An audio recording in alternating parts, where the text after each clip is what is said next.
Bonjour et merci de nous retrouver pour la Foi prise au mot, votre rendez-vous de formation et de réflexion. Cette semaine, un mot, oraison. Dans l'un de ses sermons, saint François de Sales distinguait 3 sortes d'oraison. L'oraison vocale, qui est la prière collective dans laquelle on parle et on chante. L'oraison vitale, qui est celle qui accompagne tous les actes de la vie accomplis en faveur des pauvres et des malades. Et enfin, l'oraison mentale. C'est finalement cette dernière, personnelle et silencieuse, qu'on a fini par appeler oraison. Elle a été favorisée en particulier depuis le XVIe siècle par les oratoriens et les carmes, et c'est une prière méthodique, guidée, qui se prépare. Alors, quelles sont les différentes méthodes? Quels conseils donner à ceux qui veulent pratiquer l'oraison?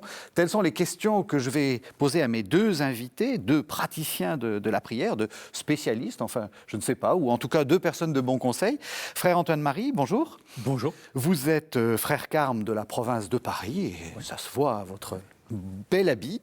Et père Max de Longchamp, bonjour. Bonjour. Vous êtes membre du centre Saint-Jean-de-la-Croix. Alors peut-être expliquez-nous ce que c'est que ce centre Saint-Jean-de-la-Croix. Le centre Saint-Jean-de-la-Croix, c'est la maison de famille de la famille spirituelle Saint-Jean-de-la-Croix, à la fois une association de fidèles qui viennent là en effet pour développer leur vie d'oraison et surtout leur lecture spirituelle. Il y a aussi des moniales, moniales ermites de la Vierge Marie. Il y a aussi une société de prêtres, la société Saint-Jean-de-la-Croix. Donc voilà, c'est un petit village d'oraison. Et qui se trouve? Qui se trouve bien caché dans le Berry, dans le diocèse de Bourges, au sud du département de l'Indre. Voilà. Alors, est-ce que vous êtes d'accord avec, est-ce que vous êtes d'accord avec saint François de Sales, j'imagine, mais avec cette idée qu'il y a l'oraison, enfin ce qu'on appelle globalement oraison, c'est-à-dire prière, c'est plusieurs choses en fait, que ce dont on va parler maintenant, c'est en fait une toute petite partie de la vie de prière. Oui, tout à fait, c'est une des dimensions et qui a pour but aussi de rayonner sur les autres. Donc la manière dont on vit la prière personnelle silencieuse a des conséquences sur la manière dont on va célébrer ensuite, et puis surtout comment on va apprendre à se donner dans la vie et que la vie devienne aussi prière. C'est sûr qu'il y a 3 dimensions, comme dit saint François de Sales, mais le but c'est d'unifier tout cela. L'idée d'oraison vitale, ça vous semble important? C'est-à-dire, on développe sa vie de prière, mais le but, c'est pas que la vie de prière, d'une certaine façon. Alors, oraison vitale, ça me plaît tout à fait, parce que le mot oraison, en réalité, étymologiquement, indique le face-à-face, bouche à bouche, que vous voyez au livre de la Genèse. Nous naissons dans l'oraison, c'est-à-dire le souffle de Dieu qui s'échange avec le souffle de l'homme, c'est cette vie commune avec Dieu. Os adora, ça donnait adorer, ça donnait oraison. Il s'agit de rejoindre, je dirais, le propre de l'homme, c'est-à-dire cette union à Dieu. Et puis alors, à partir de là, oui, elle se développe avec une certaine activité mentale. Et là, on retrouve peut-être l'aspect méthodique, mais aussi toute notre vie est irriguée par ce contact, plus que ce contact, cette vie commune avec Dieu qui donne même le nom à l'oraison. Oui, tout à fait. Alors, oui, ça me semble tout à fait important de dire ce que dit le Père, c'est que l'oraison est d'abord une réponse au dessein de Dieu. C'est lui qui lance l'humanité dans l'acte créateur. Et si vous vous rappelez, au livre de la Genèse, juste après la chute, c'est le premier à interroger l'homme. Mais où es-tu caché ? La chute originelle a fait que le couple s'est retiré, s'est caché dans le buisson, s'est créé des protections. Et quelle a été la surprise de Dieu quand il venait à la brise du jour pour vouloir rencontrer l'homme, d'être surpris de ne plus pouvoir le rencontrer comme il le faisait. Et donc le premier qui lance le cri, où es-tu caché, Dieu crie au premier couple, où es-tu caché? Et l'oraison, c'est une manière de répondre à cet appel du Seigneur. Vous voulez dire que c'est Dieu qui parle en premier? Oui, exactement. Et c'est lui qui nous a créés pour être des êtres de communion et de relation, et avant tout avec lui, pour rentrer dans une familiarité avec Dieu. Vous êtes d'accord? Tout à fait. Et l'oraison, c'est le propre de l'homme. Et c'est pour ça qu'aussi c'est une c'est une grâce. C'est-à-dire qu'en effet, nous ne ferons tout à l'heure, on parlera peut-être du recueillement, on ne fait qu'accueillir on n'aurait pas l'idée, Dieu il est le tout autre. On n'a pas idée d'aller le chercher. Donc, en effet, il s'agit d'accueillir, de recueillir quelqu'un qui a pris toute l'initiative. Moi, je ne vais pas demander à venir au monde, je ne vais pas demander d'être chrétien, je vais pas... Et donc... et vous êtes là. Et je suis là. Donc, il s'agit de bien vivre ce dont Dieu a pris l'initiative. Mais c'est lui qui fait tout dans l'oraison. Mais il ne fait rien sans qu'on lui permette. Et cela aussi permet d'être vraiment libre et pour entrer dans ce chemin de l'oraison. Parce que ce n'est pas d'abord notre propre volonté. Certaines personnes pourraient dire « mais moi je ne suis pas digne, qu'est-ce que je vais bien pouvoir dire au bon Dieu, puisque... Pourquoi offrir ma vie, puisque je me sens si petit, même peut-être pécheur, et alors pourquoi prendre ce temps alors que je suis trop petit et peut-être me juger indigne ? Donc il ne s'agit pas d'abord de la volonté de l'homme de rencontrer Dieu, mais de prendre conscience que c'est d'abord lui qui nous attend, c'est lui qui nous a voulu, et c'est lui qui est en désir de la relation avec nous, qui que nous soyons. Et donc vraiment, l'appel de Dieu et le don de Dieu précèdent notre propre réponse. Et c'est pour ça qu'on peut le faire, parce que c'est d'abord Dieu qui nous appelle et qui veut entrer en relation avec nous. Mais en même temps, souvent, quand on rentre dans une église pour prier, c'est qu'on a une demande, on a des choses à dire. Là, vous êtes en train de... Enfin, on voudrait parler le premier, d'une certaine façon. Là, vous êtes en train de dire... Alors, c'est pas bien de faire ça ? C'est pas bien d'entrer dans une église en disant « j'ai quelque chose à dire au bon Dieu » ? C'est déjà trop tard. Il vous a eu. C'est déjà trop tard. Il vous a eu. Et vous voyez, ce qui est extraordinaire, c'est de voir que vous dites Dieu, tout le monde arrive. Bon, pour dire il n'existe pas, mais je veux dire, personne n'est indifférent. Pourquoi ? Parce que la grâce de Dieu nous précède. Oui. Alors, le vrai problème, c'est de comprendre, de parler la langue que Dieu parle, dirait saint Jean de la Croix, l'expression est de lui. Mais je veux dire, saint Paul dit qu'avant de nous créer, il nous aimait.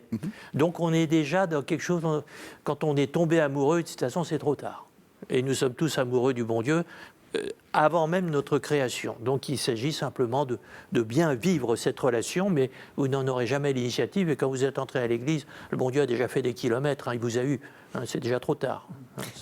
Et donc, est-ce qu'il faut renoncer, du coup, à sa demande ? Parce que voilà, on a quelque chose à demander, on a quelque chose... Parce que, vous voyez, moi, j'ai entendu des tas de gens me raconter la prière, etc. J'en garde quelquefois l'idée que quand on a... il y aurait une sorte de prière moins noble, qui est la prière, on est là à s'occuper de nos petites affaires, puis une prière très noble à la Sainte Thérèse d'Avila, que vous chérissez l'un et l'autre, où on est saisi par l'esprit, etc. Est-ce qu'il faut voir les choses comme ça ? Est-ce que c'est pas noble ? Non, je pense que ce n'est pas le bon angle d'approche. Oui, très bien. Puisque le Seigneur, le désir de Dieu est d'abord d'être en communion avec nous. Il nous connaît, il sait notre vie. Que l'on vienne avec lui, avec nos propres soucis, c'est tout à fait normal. Que l'on prenne comme un ami, que l'on prenne le temps pour lui expliquer ce qui préoccupe notre cœur, c'est tout à fait normal. On vient avec notre vie, avec ce qu'il est.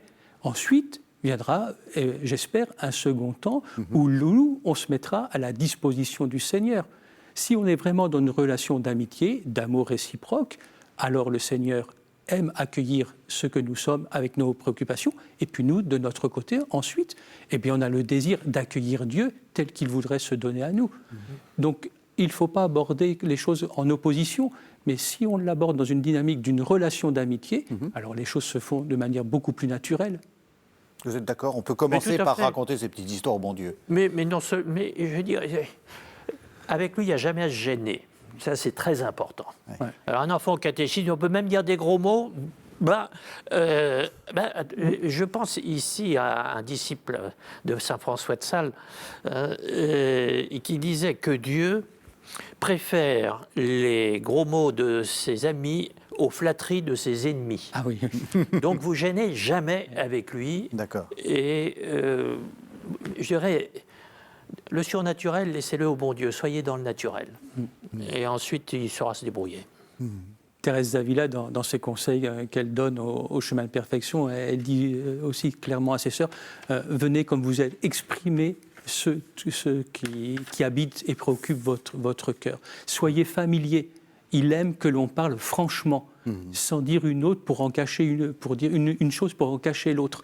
Et donc la franchise, la simplicité du cœur, parce qu'on est dans une relation d'amitié. Et ça, c'est quelque chose que l'on doit certainement réapprendre et que notre cœur se dispose à cela. Voilà, on est dans une relation d'amitié. Vous voyez, la première rupture d'oraison, le péché, puisque l'oraison, c'est la vie commune avec Dieu, c'est la peur.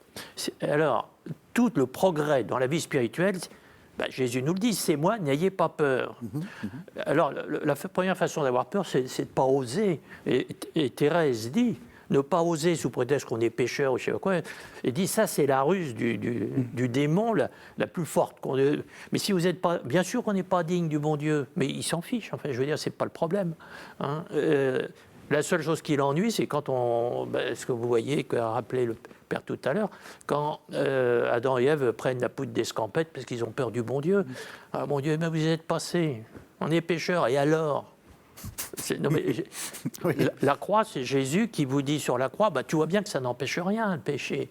C'est moi qui paye les pots cassés, mais laisse ça, c'est pas une question de payer, c'est une question d'être avec toi. Tu as choisi la mort, je vais dans la mort, et puis de quoi être bien la vie, puis c'est tout.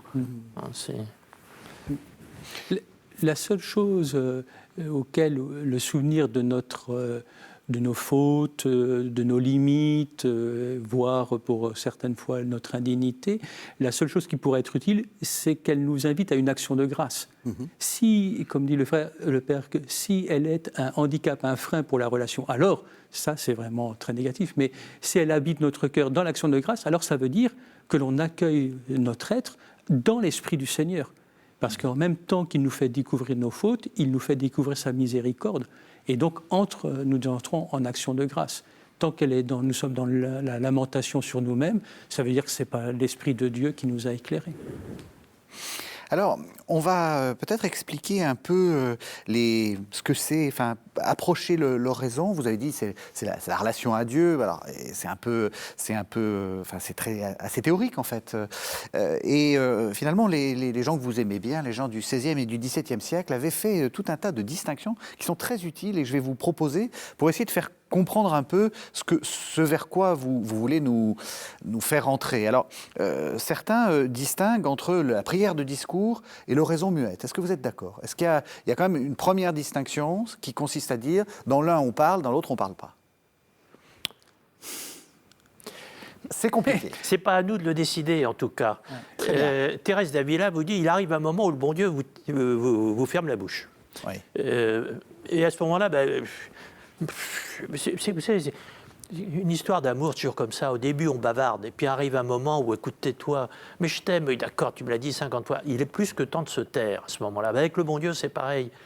Ce qui sert au rapprochement doit tomber, une fois que l'union est là, rajouter des mots, ça rééloignerait. Voilà. Mais... Tout à fait. Donc, il ne faut pas perdre de vue l'objectif. L'objectif est d'entrer en relation, en communion avec Dieu, et donc d'arriver à une sorte de cœur à cœur. Élisabeth de la Trinité dira « éveillé dans la foi », donc une conscience de la présence de Dieu et une offrande de soi-même.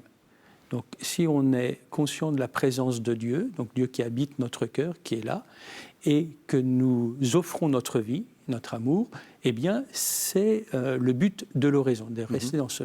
Alors, il peut, pour précéder ce moment de paix et de relation paisible, une préparation, parce que l'on passe de notre vie active, de nos soucis, à ce désir de la communion.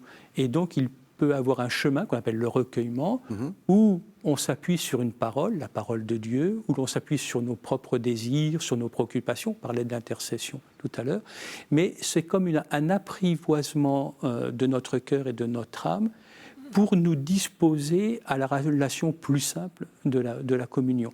Donc le recueillement, les étapes, les méthodes sont là comme des aides pour nous disposer à cette relation beaucoup plus simple qu'est cette communion, comme dit Élisabeth, éveillée dans la foi. Et ce que vient d'exposer le frère, c'est exactement ce que Saint Jean de la Croix nous dit, apprendre la langue que Dieu parle. Et avec les mêmes étapes que quand vous apprenez le français, l'anglais ou le chinois. Et donc, au début, il y a une certaine sensation d'effort, de production mentale, etc. Mais vers quelque chose qui est toujours de plus en plus simple. Et puis arrive un moment où, je dirais, dans le cas de Dieu, il y a une espèce d'évidence. Et à ce moment-là, comme chante Saint Jean de la Croix dans le Cantique spirituel, ce qui avant était chemin, problème, tout ce qu'on veut, devient les montagnes. Mais sont mon bien-aimé pour moi, les rivières sont mon bien-aimé pour moi. Il n'y a plus à analyser, c'est une espèce d'évidence, que les choses subsistent en Dieu, bien plus que dans la matière, bien plus que... voilà, et à ce moment-là, continuer à bavarder, c'est comme dans une histoire d'amour, je dis, on perd tout, quoi, parce que tout est là. Reprenez pas la distance que vous avez parcourue à travers toute cette pédagogie. Historiquement, en général, il faut cette pédagogie. Historiquement, je veux dire, dans nos histoires personnelles. Mais il y a des gens qui ont toujours vécu dans l'évidence de Dieu, qui ne laisseront pas de traces parce qu'ils n'en ont pas besoin. Et on entend parfois des gens que vous, pas forcément que vous voyez à la messe le dimanche, mais qui vous disent des choses qui sont d'une évidence surnaturelle, impressionnante. Un enfant me dit, le bon Dieu, il est transparent, etc. C'est tellement mieux que tout ce que les théologiens vous disent sur l'invisibilité de Dieu. Alors, on ne va pas lui demander d'écrire un traité, ni de réfléchir beaucoup, mais ça veut dire qu'encore une fois, ce qu'il y a de substantiel dans l'horizon, c'est Dieu, la lumière de Dieu qui tout d'un coup est éclairante. Dans cette question de la place de la parole, de la méditation, de nos demandes d'intercession, il me semble qu'il faut être conscient qu'il y a 2 écueils à éviter. Le premier, ce serait d'avoir une prière qui soit trop vide, c'est-à-dire où on laisse simplement se laisse rêvasser, où on fait tourner tourner notre imagination, nos préoccupations, et on n'arrive pas à s'ouvrir à cette présence de Dieu. Alors dans ce cas-là, il est utile d'avoir des points de repère, des étapes de recueillement qui permettent d'orienter notre cœur et notre esprit vers cette rencontre. Mais il y a l'écueil opposé qui est celui d'occuper le temps de prière. Je me suis décidé à prendre une demi-heure d'oraison et alors je vais le remplir de mon propre discours, de mes lectures et finalement on remplit la prière de notre propre activité et on ne se dispose pas à accueillir la présence de Dieu. Et donc dans ce travail du recueillement, il faut avoir, alors c'est là que l'accompagnement spirituel est important, de relire ces temps d'oraison pour comprendre comment Dieu agit dans notre vie, mais il faut être conscient de ces 2 écueils. Je dois faire une place à la parole de Dieu et à la mienne, pour orienter mon esprit vers l'accueil de la présence de Dieu, mais je ne dois pas être trop actif pour ne pas remplir moi-même de ce temps, de ma propre présence et de ma propre activité qui me fait manquer l'accueil de la présence de Dieu. Alors c'est très délicat et on ne peut pas dire qu'en général ça doit se passer comme ci ou comme ça, c'est chacun dans son temps de prière qu'il doit percevoir ce juste équilibre entre parole et silence. On parlera après des méthodes, mais ça permet effectivement de comprendre vers où on veut aller. Comme ça. Alors, autre chose importante, est-ce que c'est la question de l'émotion. Saint François de Sales, que vous aimez bien, l'oraison affective. Dans l'introduction à la vie dévote, il dit il faut qu'il y ait des émotions. Et moi, je connais des gens qui me disent oh là là, dès qu'il y a des émotions, c'est pas sûr que ça marche. Ou en tout cas, une bonne prière ne se mesure pas à la qualité des émotions que nous avons. Absolument. Alors là, il y a une question de langue française, tout simplement. Affectif du temps de François de Sales, c'est ce qui est de l'ordre de la volonté. Et il dit n'achevez jamais votre temps d'oraison, par exemple, sans une affection, c'est-à-dire sans la formation d'un acte volontaire et non pas sentimental. Ça viendra un siècle plus tard. Pour lui, affectif, c'est l'oraison, c'est l'aboutissement de ce que vous avez dit au baptême, c'est-à-dire je suis, du verbe suivre Jésus-Christ concrètement. Et donc, c'est pas du tout l'impression que ça me fait. Où tous les maîtres, Jean de la Croix, mais Thérèse d'Avila, mais François de Sales, mais beaucoup d'autres, vous disent les émotions, qui n'est pas la même chose que les affections, on en a. Bon, l'important, c'est de ne pas s'y arrêter. Ouais. Puis si vous n'en avez pas, c'est pas grave. Hein. Mais il y en a quand non, c'est comme ça. Bon. Mais quand il dit oraison affective, il dit que ça vous conduit. Alors, il parle à filoter dans l'introduction à la vidéo, non seulement à dire « je serai gentil avec tout le monde », mais maintenant que mon temps réservé au recueillement est terminé, je vais aller voir mon voisin parce que je me suis fâché avec lui parce qu'il a sorti ses poubelles à l'heure, etc.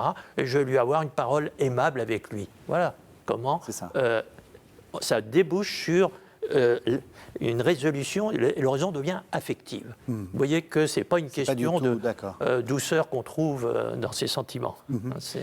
En contrepoint, Thérèse d'Avila dira que dans la prière, il s'agit non pas de beaucoup penser, mais de beaucoup aimer. Voilà. C'était un peu une émotive, exactement, quand même. Exactement. Donc, l'émotion, notre affectivité, fait partie de notre personnalité. Et si le but est d'aimer Dieu et son prochain, comment dire qu'il n'y ait pas une partie aussi d'affection et de relation, et on voit comment les mystiques sont enflammés d'amour avec des discours qui nous font quelquefois sourire ou qui nous surprennent, justement par l'étalement de leur affectivité. Donc là, c'est toujours aussi le juste équilibre, en quoi c'est juste, en quoi c'est pas juste, et encore l'important de relire et de l'accompagnement spirituel pour bien mesurer sur quel chemin on est. Mais globalement, jouer sur l'affection, essayer de se créer des émotions mystiques. Oh là. Ah oui, essayer de se créer. On en a tous la tentation, hein. Oui. Non, pas vous. Vous êtes de saints hommes, mais non, c'est pas une question. C'est une question qui a tellement mieux dans le réel que dans les impressions. François de Sales vous dit. C'est une faute que plusieurs, ça veut dire beaucoup à l'époque, que plusieurs font, de confondre Dieu et le sentiment de Dieu, la prière et le sentiment de la prière, la foi et le sentiment de la foi. C'est une faute que beaucoup font. On n'y peut rien, les affections, bon Dieu nous a créés avec. Bon, donc il aime bien ça. Mais ce n'est jamais... Deus ipse finis est, on peut dire un mot en latin. Allez-y. Dieu seul est l'aboutissement, si vous voulez. Donc, la raison parfaite, c'est l'acte de foi et qui ne laisse pas de traces, la pure transparence, où les choses tout d'un coup se révèlent dans leur réalité, comme dit saint Jean, elles subsistent en Dieu. Voilà. Et à ce moment-là, il n'y a plus d'émission possible et tout, parce que voilà, vous êtes dans l'évidence et puis c'est tout. Dieu peut nous attirer par nos émotions, en nous donnant une certaine satisfaction, des bonheurs, une joie, un bonheur, une joie, une paix. Mais l'objectif est d'entrer dans cette relation où Dieu se donne et où nous nous donnons. Et donc, quelquefois, le silence de Dieu est l'occasion pour moi de m'offrir. C'est donc un acte de pédagogie pour Dieu où il nous apprend à poser un acte de foi, d'offrande de nous-mêmes, alors que nous ne ressentons rien. Et donc tout cela peut faire partie d'un projet, d'un dessein, d'une pédagogie de Dieu pour nous faire grandir dans cet acte de foi dont parlait le Père. Voilà. Oui, parce que c'est important, parce qu'il y a quelques années, on a beaucoup parlé, par exemple, de Mère Teresa, qui n'avait pas eu de consolation, etc., ou même de Thérèse de Lisieux, qui, vers la fin de sa vie, était un peu entrée dans une sorte de nuit.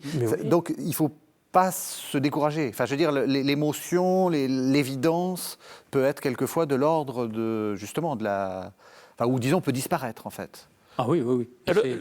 Oui, allez-y. Le Père parlait de la pédagogie de Dieu. Oui. C'est très juste. Je pense ici à un immense mystique du XIXe siècle, Charles Guay. Charles Guay, évêque auxiliaire de Poitiers, qui nous dit « On est tellement sourd que parfois le bon Dieu est obligé de crier. » Et alors, ça donne, c'est le moment où on a des tas d'émotions, Dieu est grand, etc. Mais il dit, je ne vois pas très bien qu'un sourd se vante d'être sourd et dise, je suis un grand sourd puisque j'ai forcé à hurler celui qui me parlait. Alors, je dirais, les émotions, oui, elles font partie de la pédagogie de Dieu, mais en attendant de pouvoir se taire. Et je veux dire, c'est à dépasser en ce sens, non pas à la force du poignet, mais en disant « je suis tellement sourd que le bon Dieu de temps en temps est obligé de prendre des grands moyens ». Mais encore une fois, pour nous conduire à la foi. Et la foi, c'est pas du vide, c'est du plein. Oui. Et un plein silencieux, parce qu'il n'y a plus rien à dire. Voilà. Il dit Saint Jean de la Croix qui chante la création, il dit et tout ça c'est Dieu. Alors comment les métaphysiciens disent mais non c'est pas Dieu. Taisez-vous, dit Jean de la Croix, dit mais taisez-vous, voilà c'est Dieu. Et donc parce que dans cette pédagogie de l'oraison, donc on rappelait que il s'agissait de répondre au don de Dieu, d'entrer dans une relation d'amitié et de communion, de façon à ce que nous devenons vraiment fils de Dieu, et donc que nous entrions à la suite de Jésus sur ce chemin de la vocation filiale, qui a pour but d'accueillir le don de Dieu et de s'offrir. Et donc, même sur le chemin de l'oraison, il va avoir cette pédagogie de Dieu où il va nous apprendre, si vraiment on veut rejoindre son dessein de Dieu, non seulement à nous réjouir du don qu'il nous fait, mais à répondre à son appel. Et donc entrer dans une vie d'offrande. Et cette vie d'offrande, eh bien, elle peut passer par différentes choses, notamment une forme de silence de Dieu, de nuit, mais c'est aussi la charité. Ce qu'il nous demande d'accomplir dans notre vie, qui sont les signes extérieurs de notre conversion intérieure. Alors après, je continue, il y a la question de ce qu'on a appelé la passivité. Est-ce qu'il faut être actif? Est-ce qu'il faut se laisser faire? Est-ce qu'il faut attendre que ça vienne? Qu'est-ce que vous... Est-ce que c'est cette sorte de passivité qui est le but ultime du voyage, si j'ose dire, d'oraison? Vous dites, est-ce qu'il faut? Il ne faut rien du tout. Encore une fois, il y a une expression du père Molinier, le célèbre dominicain, disait « Aimer, de toute façon, c'est se faire avoir. On s'en aperçoit, c'est trop tard, vous ne pouvez plus y échapper. Donc, il n'y a rien à... Vous ne pouvez pas fabriquer de l'oraison. Oui. Vous pouvez simplement vivre le moins mal possible une histoire d'amour qui vous est tombée dessus, on tombe amoureux, on ne le fait pas exprès. Bon. Et avec des moments où on sent qu'il faut parler, des moments où on ne peut plus parler, ils sont souvent les meilleurs moments. Et puis à partir de là, on fait ce qu'on peut. Vous voyez, on est à... voilà, il y a quelques jours, c'était la Chandeleur, et l'Évangile nous montrait Siméon recevant Jésus dans ses bras, à la présentation au temple. Et ça, c'est un texte que François de Sales commente justement en disant il n'y a pas d'autre façon de faire oraison que de tenir l'enfant Jésus dans ses bras. Alors, un vieux monsieur avec un bébé dans ses bras, c'est pas très bien à s'y prendre, mais il dit vous faites ce que vous pouvez. Si vous l'avez sur votre cœur, de toute façon, c'est une bonne oraison. Si vous l'avez autrement qu'en le serrant sur votre cœur, ce ne sera jamais une bonne oraison. Voilà, à la fois la limite et un petit peu aussi le nécessaire apprentissage pour vivre cette relation. Mais on ne peut pas dire il faut faire ci, il faut faire ça. On fait le moins mal possible, et c'est là où l'éducation spirituelle nous apprend, je dirais, à prendre le bébé dans ses bras. Mais on ne fabrique pas l'oraison, c'est une grâce. Et en toute rigueur, comme en toute histoire d'amour, elle nous trouve dans une impuissance absolue. Hein? Et là, c'est l'oraison. Un très cher ami qui est mort maintenant, qui se disait athée et qui ne parlait que de Dieu. Et des fois, je lui disais, il faudrait peut-être pouvoir parler d'autre chose. Bon, 5 minutes avant sa mort. Et il est mort subitement. Autrement dit, il n'y avait pas à dire, qu'il se préparait à mourir. Non, il ne savait pas que 5 minutes après, il était mort. Il me raccompagnait, il me dit, mon père, je voudrais prier, mais vous savez bien, je ne peux pas prier. Prier, c'est une grâce. Il est probable que ça a été le dernier mot de cet athée sur cette terre. Alors quand on m'a téléphoné, parce que juste après on me téléphone, on me dit il est mort. Bon, j'ai dit s'il est passé au purgatoire, ça n'a pas dû durer longtemps, parce que là c'est la pureté de la relation à Dieu absolue. Impuissance devant Dieu, acceptée comme telle. Voilà l'horizon. Alors pour revenir à à votre question sur la passivité, l'activité. Je pense que d'un côté, il faut désirer cette passivité parce que c'est le moment où Dieu agit le plus directement dans notre cœur. Et puis, mais il faut aussi être conscient de ce qui dépend de nous, ce travail de recueillement, pour nous disposer à l'accueil du don. Alors pour cela, Thérèse d'Avila parle des 4 manières, pour expliquer comment se fait ce passage, des 4 manières d'arroser le jardin. Elle commence par, on va chercher un arrosoir et donc on va avec l'arrosoir arroser les plantes. Ensuite, on peut faire une petite machine comme à l'Une-Noria à l'époque. Et là encore, il faut faire un effort pour faire tourner la machine. Après, on peut faire un système d'irrigation. C'est encore plus facile. On soulève la trappe et ça irrigue le jardin. Et puis enfin, elle dit la meilleure des manières d'arroser le jardin, c'est que ça nous tombe du ciel. C'est la pluie. Donc cette réflexion que, oui, attendre que ça nous tombe du ciel, oui, c'est bien ça que l'on attend, que ça nous tombe du ciel, c'est-à-dire non pas parce qu'on ne veut rien faire ou voilà, qu'on voudrait ne pas participer à cette collaboration avec l'œuvre de Dieu, mais parce qu'on désire que Dieu agisse lui directement en notre cœur, parce que c'est lui qui peut transformer notre cœur de façon à nous rendre meilleurs. C'est lui qui nous inspire les choses justes, bonnes et vraies à faire et nous permettre de l'accomplir. Et donc l'oraison va être ce temps où on se rend disponible pour que l'Esprit Saint vienne travailler notre cœur et notre esprit pour nous faire entrer ensuite dans ce chemin de conversion et de réalisation dans notre vie concrète de cette communion filiale à laquelle il nous appelle. Une dernière question, et après on passe un peu aux méthodes. Enfin, on a bien vu que il ne fallait pas non plus s'y attacher trop, mais quand même, ça donne des idées. Cette question de l'union à Dieu. Vous l'avez dit, il y a des mystiques qui n'arrêtent pas de parler d'union à Dieu. Quelquefois, il y a un petit côté, ça fait un peu bizarre, ça fait sourire aux meilleurs pour les meilleurs d'entre nous. Les pires se disent, il y a peut-être des choses à régler encore. Qu'est-ce qu'il faut en penser de cette union à Dieu? C'est quoi l'union à Dieu? C'est ce pourquoi Jésus a prié pour vous, chapitre 17 de Saint Jean. Père, qu'ils soient un. Alors, quand on voit eux en moi, moi en eux, comme je suis en toi, toi en moi, qu'ils soient, si vous voulez, c'est habiter l'autre. C'est la continuité de la Bible, de la première à la dernière page, et qui vous fait dire le dimanche, je crois en un Dieu d'union. Un seul Dieu, pas numériquement, mais un Dieu uni. Vous dites, certains mystiques en parlent, ils ne parlent que de cela. Oui. Et Jean de la Croix vous dit, au début de son traité sur la direction spirituelle dans Vive Flamme, sache, dit-il au directeur, que toutes les grâces que Dieu donne n'ont qu'un but, que l'union. Toi en moi, moi en toi, ce dont rêvent tous les amoureux, voilà. Voilà l'union. Et tout ce qu'on peut dire de l'oraison, c'est comment peu à peu on accepte ce qui fait que Jésus, et il le dit au moment où commence sa passion, on dit c'est pour ça.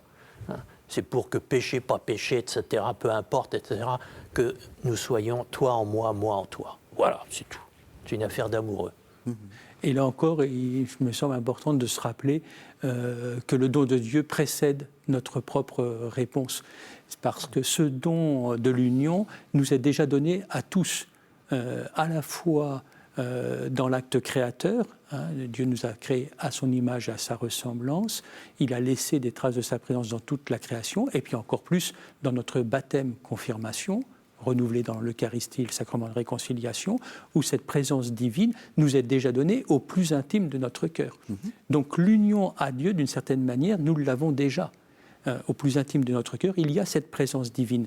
Ce que les mystiques appellent l'union à Dieu, c'est le développement dans l'ensemble de notre vie et de notre être de cette présence divine qui déjà nous habite et qui petit à petit prend possession de notre cœur, de notre affectivité, de notre volonté. Et donc c'est une croissance à partir d'une présence qui est déjà à l'intime de notre cœur.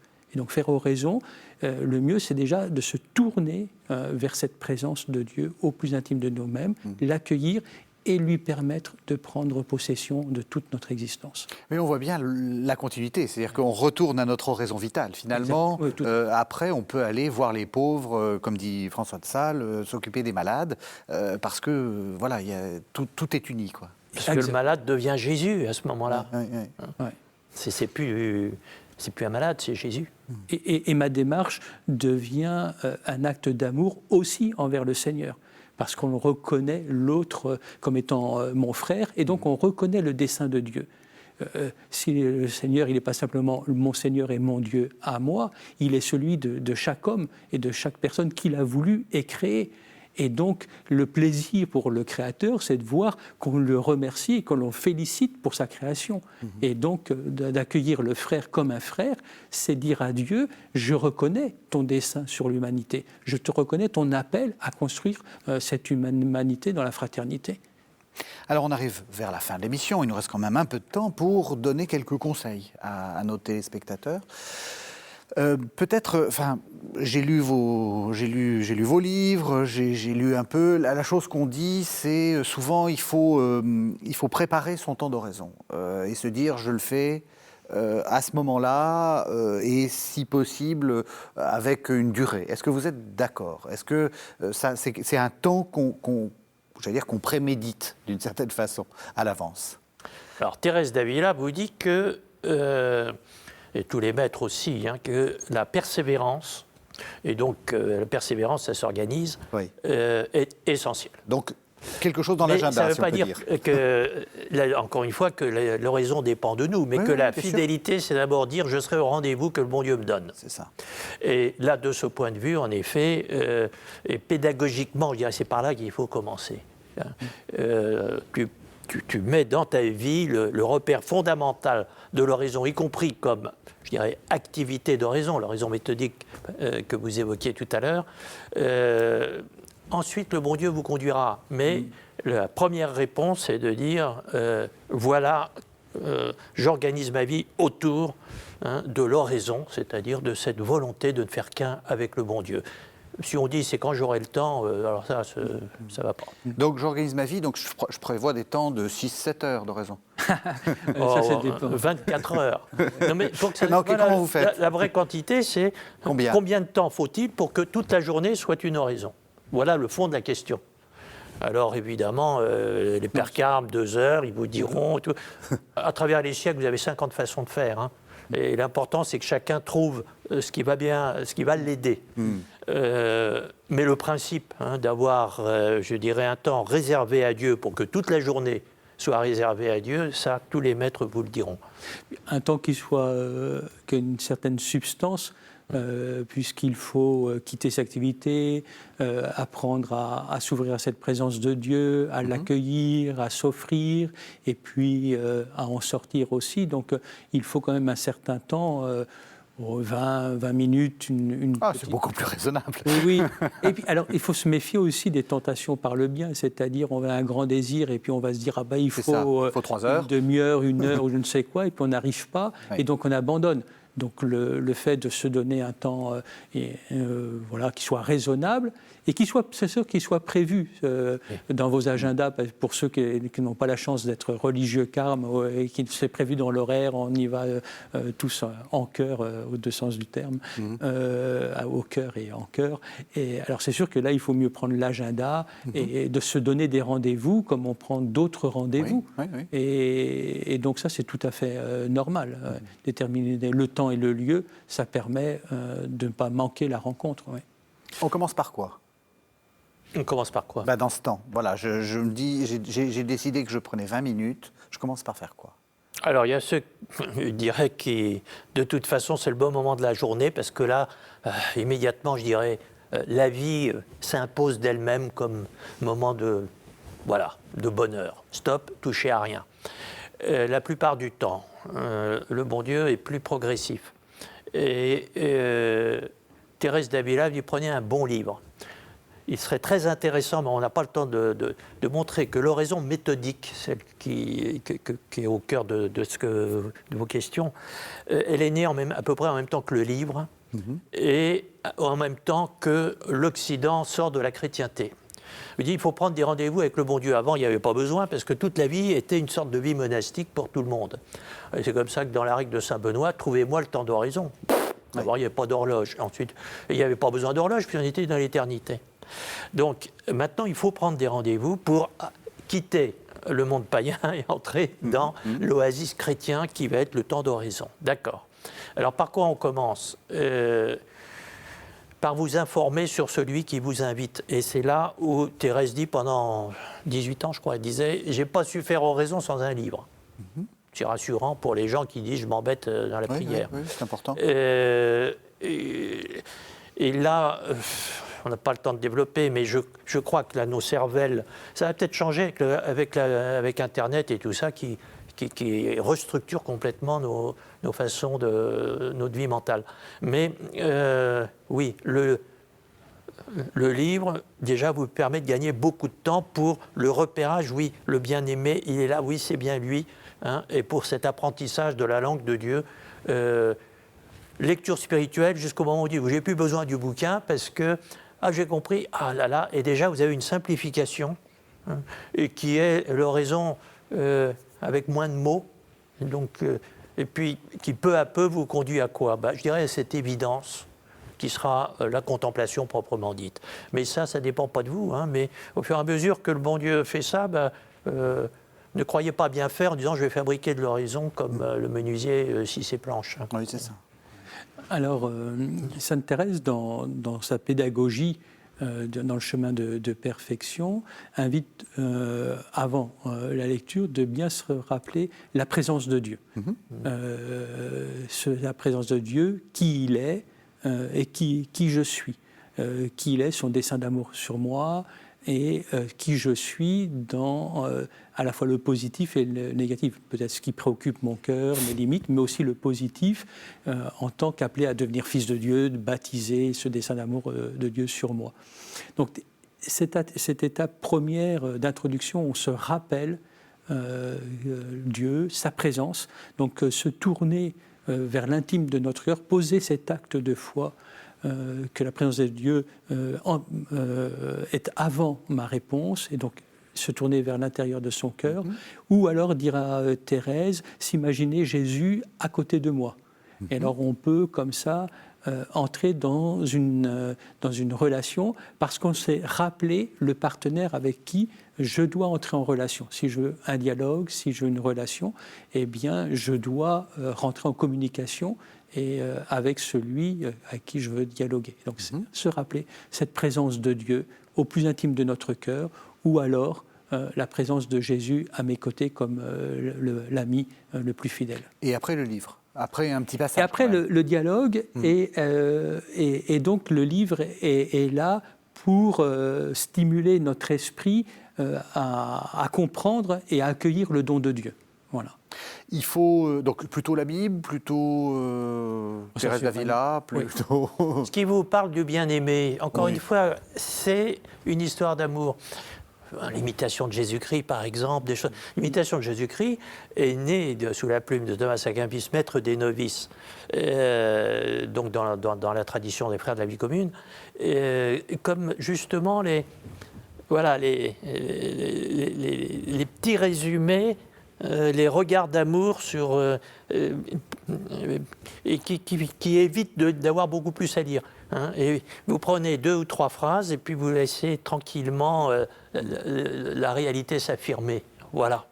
Hein, l'Évangile peut parfois, d'ailleurs aussi, même une belle icône ou un beau vitrail. Tout est bon. À partir du moment où la prière, la seule mauvaise prière, c'est celle qui n'existe, qu'on ne fait pas. Mais autrement, n'oubliez pas ce qu'on disait tout à l'heure avec François de Sales, vous tenez Jésus sur votre cœur. Alors il y a des moments où vous lui dites des choses, des moments où vous lui dites rien, etc. Alors c'est vrai que le livre, c'est vrai que le vitrail vous aide à, je dirais, à bien, non pas focaliser, là on est dans la concentration mentale, mais je dirais à bien vous rendre compte de cette présence de Dieu qui en effet est la base même de cette ensuite de la vie d'oraison. La présence de Dieu, en effet, c'est d'abord ça. Les méthodes de recueillement, méditation biblique, prière du cœur à l'école des Hésicastes. Donc répéter une Jésus, parole. Fils de Dieu Sauveur, Voilà. prends pitié de moi. Le chapelet, c'est Le cet ordre-là. chapelet Ouais, peut entrer aussi dans cette catégorie, a pour but d'orienter notre cœur et notre esprit vers cette présence de Dieu. Je l'accueille et je m'offre. Si je suis dans un état de prière, de recueillement, où j'ai vraiment conscience de cette présence de Dieu, que j'accueille dans un acte d'amour et que je m'offre, c'est suffisant. C'est ça la prière et les premières étapes de la vie contemplative qui sont données à tout chrétien. Il n'y a rien d'extraordinaire dans ce qu'on appelle, c'est une sorte de quiétude, de paix. Et bien ça, c'est quelque chose qui est que chacun peut goûter un moment ou un autre de sa vie. C'est le cœur de la prière. J'accueille et je m'offre. Si je ne suis pas dans cet état, cette disposition d'accueillir et d'offrande, alors je dois orienter mon esprit, et c'est là que les méthodes de recueillement nous aident, pour que ce ne soit pas une prière vide. Oui. Mais elles ne doivent pas devenir non plus une occupation où je travaille, je remplis parce que j'ai peur du vide. C'est ça. Et c'est là l'un des défis de l'oraison dans la vie pour persévérer, c'est que c'est toujours aussi un temps qui est perçu plus ou moins rapidement et plus ou moins difficilement comme du temps qu'on perd, comme du temps où on a l'impression de ne rien faire alors qu'il y aurait tant de choses plus utiles. Et donc beaucoup abandonnent parce qu'ils ont l'impression que rien ne se passe, alors qu'invisiblement beaucoup de choses se passent, et surtout c'est le temps où on peut dire à Dieu: je me donne à toi, je sais qui tu es, je veux accueillir ton dessein d'amour et je veux m'offrir. S'il y a ce mouvement-là, c'est suffisant. Alors, ce n'est pas toujours satisfaisant, parce qu'on a l'impression que ce n'est pas très utile, alors qu'au contraire, c'est le temps de la gratuité, c'est le temps de l'accueil, de l'offrande. Et c'est ça qui fait la beauté et même la délicatesse de notre relation. Donc il faut s'accrocher, c'est ça. Il faut se dire, oui. c'est pas parce que j'ai cette impression de perdre son temps, ça doit passer comme le reste. Quoi. Et de ne pas savoir prier. Ça, je veux dire, même pour ceux qui font oraison depuis des dizaines d'années, on ne sait jamais prier, parce que c'est pas... On a des méthodes, mais la prière, ce n'est pas de la gymnastique où il suffit de faire des mouvements pour arriver au but. C'est une question de relation. Et donc, les choses nous échappent. Il y a la fatigue personnelle, il y a notre psychologie, il y a nos soucis, et puis il y a la pédagogie de Dieu. Et donc, on ne sait véritablement jamais prier. Celui qui vous dit « je sais prier, moi, l'oraison, tous les jours, pof, pof, pof, j'ai mes méthodes et tout ça », ça veut dire et ça risque, parce qu'il ne faut tout jamais juger les choses comme ça de manière générale et de l'extérieur, mais le risque, ça veut dire que, on se donne sur sa propre prière. Donc que les choses nous échappent, qu'on ait un sentiment aussi de vide, et qu'on ne sache pas. Un jour, on était trop actif, un jour, on était trop passif, un jour, on s'est endormi, l'autre jour, au contraire, on est resté dans notre cinéma intérieur. Au contraire, un autre jour, ça nous a été donné, on avait pu... Les choses nous échappent et on ne sait... Il ne faut pas s'imaginer, si on se donne comme objectif de dire moi, je vais prendre une méthode et puis d'ici 2-3 semaines, je saurai prier, non, ce n'est pas... Non. Dernière question, et après on parlera un peu de ce que vous nous proposez, des chemins que l'un et l'autre vous nous proposez. Vous avez parlé, d'ailleurs l'un et l'autre, de relire. Est-ce qu'il faut relire soi-même ou est-ce qu'il faut relire avec un maître ? Un maître ou quelqu'un avec qui on peut relire. Est-ce qu'il faut un directeur d'oraison ou un directeur spirituel ? C'est essentiel. Il y a... alors, plus ou moins régulièrement, selon les possibilités, mais l'accompagnement spirituel, pour qui veut cheminer avec Dieu et pour qui veut vraiment entrer dans une alliance un accueil et une offrande, un accueil de Dieu et une offrande de sa vie, donc un chemin de sainteté. L'accompagnement spirituel est, alors plus ou moins régulièrement, plus ou moins, c'est... Je sens que vous êtes Père de Longchamp, Non, alors la voie ordinaire dans la vie chrétienne, je ne suis pas en train de critiquer ce que dit le Père. Hein, non, je dis la voie ordinaire dans la vie chrétienne, Jésus nous a confié à des pasteurs. Alors il faut d'abord les trouver. Ouais. Et tout le monde n'en trouve pas. Puis si vous êtes... Sauf dans le cœur du Berry. Mais Thérèse d'Avila est un très bel exemple de quelqu'un qui, n'en ayant pas trouvé, l'est devenu pour les autres. Je veux dire par là, si elle avait trouvé, dès sa première jeunesse, des directeurs spirituels compétents, on n'aurait pas eu le chemin de perfection, on n'aurait pas eu son autobiographie qu'elle a écrite pour que des gens qui croyaient comprendre, pas dire écoutez, mettez-nous ça sur le papier, moyennant quoi ça devient très éclairant pour nous. Alors, le principe, oui, c'est que c'est dans l'Église et avec des gens qui ont l'autorité de Jésus-Christ, les pasteurs, je dirais qu'on avance dans la vie chrétienne et notamment dans la vie intérieure chrétienne. L'histoire de la sainteté et plus encore, je dirais, l'histoire de l'oraison, c'est quand même de gens qui, ça marchait pas trop bien, alors ils ont dû s'expliquer et ça devient très éclairant pour nous. Et Jean de la Croix, à la première page de la Montée du Carmel, nous dit d'abord tous les dégâts, en effet, d'une mauvaise direction spirituelle ou pédagogie spirituelle, et nous dit, c'est là où il nous dit, je vais vous apprendre le langage que Dieu parle, hein, mais il nous dit l'importance, et là je rejoins le Père, je dirais d'avoir l'évangile de la vie intérieure. On emploiera le mot directeur spirituel pour des gens convoqués par Dieu à, je dirais, un itinéraire malgré tout qui est suffisamment, je ne dis pas rare, mais qui n'est pas majoritaire. Ça ne veut pas dire que, par exemple, les grands contemplatifs sont plus saints que les autres. Mais ça veut dire qu'eux ont besoin, comme le médecin généraliste parfois fait appel au cardiologue pour des cas un peu plus délicats, que là, il y a besoin, en effet, d'un regard professionnel. Voilà. Mais vous prenez la plupart des saints canonisés, alors les plus canonisés, c'est encore les saints innocents. Hein, dans la hiérarchie de la sainteté, c'est les plus innocents. Ils n'ont pas eu de directeur spirituel. Alors simplement pour dire, hein, oui, tout à fait, on n'avance pas. L'Évangile, c'est un texte qu'il faut qu'on nous explique, etc. Donc on n'avance pas tout seul, on avance dans l'Église. Historiquement, ça se passe comme ça peut. Et je dirais, les meilleurs directeurs sont souvent des déçus de la direction qui ont dû et qui sont devenus des maîtres pour d'autres. C'est peut-être autobiographique ce que vous nous dites. Ah ben, je ne me permets pas. Mais... Ce petit livre, en quelques... Ah oui, ça c'est un best-seller de chez nous. Donc, expliquez-nous très rapidement ce qu'il y a dans ce livre. Alors oui, le personnage, il décolle du sol à l'horizon. On croit que c'est... on part dans les nuages. Pas du tout. C'est pour mettre en place de façon un petit peu ordonnée et en laissant parler les saints. Moi, je fais que mettre les titres et les sous-titres. Voilà, quelqu'un qui dit, mais on a envie de vivre ça, parce que le bon Dieu, il est gentil, on aime bien le bon Dieu et tout. Eh bien, il suffit, vous voyez, de lire, je dis, allez, un quart d'heure par jour, vous allez voir. Et si le bon Dieu veut plus, il saura vous le dire. C'est donc pas à pas, pendant 3 semaines, découvrir cet univers de l'oraison tel qu'il a été parcouru par Thérèse d'Avila, François de Sales, Jean de la Croix. Voilà. Et puis ensuite, ça, si le bon Dieu veut, vous trouvez ça sur Internet, paroisseetfamilles.com, hein, sur Internet, ou dans toutes les bonnes librairies religieuses, mais elles sont toutes bonnes.